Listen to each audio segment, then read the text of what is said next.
ਕੱਲ ਅਸੀਂ ਪਾਕਿਸਤਾਨ ਤੇ ਹਮਲਾ ਕੀਤਾ। ਸਿਰਫ 2 ਸ਼ਹੀਦ ਕੀਤੇ ਤੁਸੀਂ? ਹਾਂਜੀ, ਤੇ ਆਪਣੇ 20 ਮਰਵਾ ਲਏ ਆ। ਉਹ ਤੇ ਹੁਣ ਲਾਸ਼ਾਂ ਵੀ ਨਹੀਂ ਚੁੱਕਣ ਦਿੰਦੇ ਪਏ। ਕਿਉਂ? ਕਹਿੰਦੇ ਅਸੀਂ ਇਹਨਾਂ ਨਾਲ ਸੈਲਫੀਆਂ ਬਣਾਉਣੀਆਂ ਨੇ।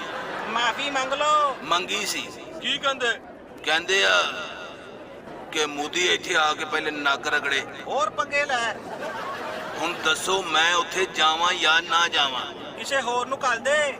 ਕੋਈ ਵੀ ਤਿਆਰ ਨਹੀਂ। ਸੁਸ਼ਮਾ? ਸਾਫ਼ ਇਨਕਾਰ। ਤੇ ਫੌਜੀ?